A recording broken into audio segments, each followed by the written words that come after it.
Halo semua, nama saya Upit. Ingin menyelesaikan tugas komunikasi. Bram. Komunikasi adalah proses penyampaian pesan dari komunikator kepada komunikan. Komunikasi terbagi menjadi dua, komunikasi verbal dan komunikasi non-verbal. Komunikasi verbal adalah komunikasi yang berbentuk lisan dan tulisan. Pilihan komunikasi verbal. 1. Pesan lebih cepat diterima. Karena komunikasi berlangsung langsung tanpa memerlukan media perantara seperti tulisan atau alat elektronik. 2. Lebih mudah menjelaskan apabila dilakukan secara tatap muka. Karena pembicara dapat menggunakan ekspresi wajah, intonasi suara, dan gerakan tubuh untuk memperjelas maksud pesan. 3. Tersedia umpan balik feedback secara langsung jika tatap muka, sehingga memungkinkan adanya klarifikasi atau tanggapan secara cepat dari penerima pesan.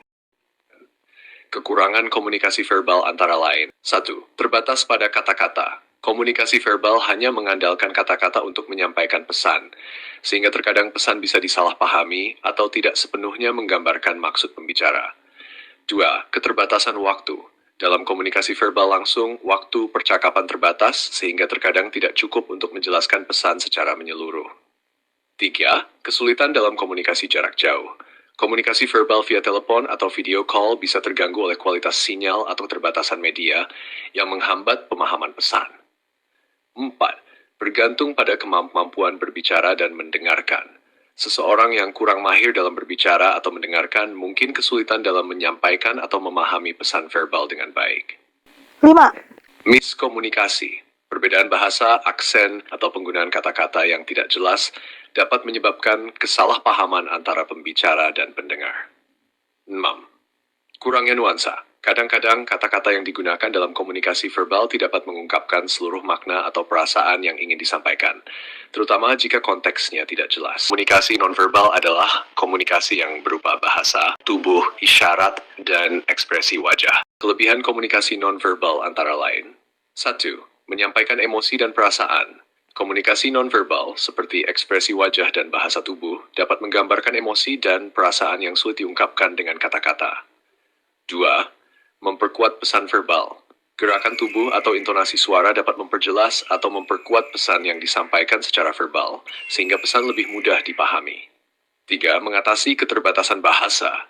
Komunikasi nonverbal dapat digunakan untuk mengatasi perbedaan bahasa atau bahasa yang tidak dipahami dengan cara menyampaikan pesan secara universal, seperti dengan isyarat atau ekspres. Saat membangun hubungan interpersonal, melalui kontak mata, senyuman, atau sentuhan, komunikasi nonverbal dapat membantu mempererat hubungan sosial dan menunjukkan perhatian, empati, serta rasa saling percaya.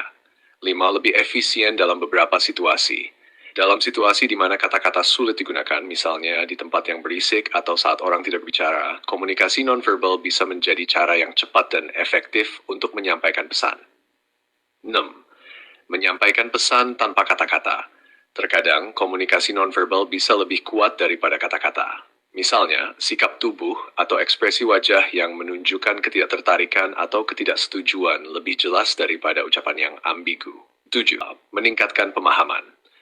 Komunikasi nonverbal dapat membantu menyampaikan pesan yang lebih jelas dan mudah dipahami karena seringkali lebih intuitif dan alami. Kekurangan komunikasi nonverbal antara lain. 1. Tergantung pada interpretasi. Makna komunikasi nonverbal seringkali bisa subjektif dan tergantung pada interpretasi masing-masing individu yang bisa menyebabkan kesalahpahaman. Misalnya di beberapa negara barat, orang mungkin merasa lebih dihargai jika diajak berbicara dengan kontak mata yang cukup jelas. Namun di beberapa negara Asia seperti Jepang atau Korea, terlalu banyak kontak mata bisa dianggap sebagai bentuk ketidaksopanan atau tantangan terhadap otoritas. 2. Keterbatasan dalam menyampaikan informasi kompleks. Komunikasi nonverbal tidak selalu efektif untuk menyampaikan informasi yang kompleks atau detail, seperti penjelasan teknis atau ide abstrak. 3. Dapat disalahartikan. Ekspresi wajah, gerakan tubuh, atau isyarat tertentu bisa disalahartikan, terutama jika konteks atau budaya tidak dipahami dengan baik oleh pihak lain. Contoh komunikasi verbal, pidato, ngobrol, surat, menyurat. Contoh komunikasi nonverbal, lihat gambar di samping yang artinya sarangheo atau mengetuk pintu harus membuka pintu. Mulanya, komunikasi adalah proses penyampaian informasi, ide, atau perasaan dari satu pihak ke pihak lain, baik secara verbal maupun non-verbal, dengan tujuan untuk menciptakan pemahaman bersama. Komunikasi melibatkan pengirim, komunikator, pesan, saluran, penerima, komunikan, umpan balik. Komunikasi yang efektif ditandai dengan pesan yang diterima sesuai dengan maksud pengirimnya. Nah, sekarang kalian tahu kan komunikasi itu apa? Kalau komunikasi menurut aku, komunikasi itu kayak kita lagi ngomong di depan banyak orang atau ngobrol, terus juga presentasi, berpidato, terus juga curhat tentang masa lalu.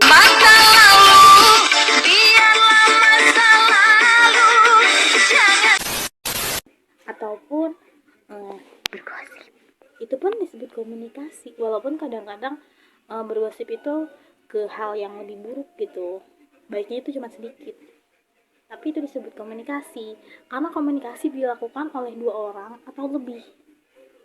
Dan tujuan komunikasi itu untuk salah satunya untuk mencapai tujuan atau solusi yang benar atau yang baik lah.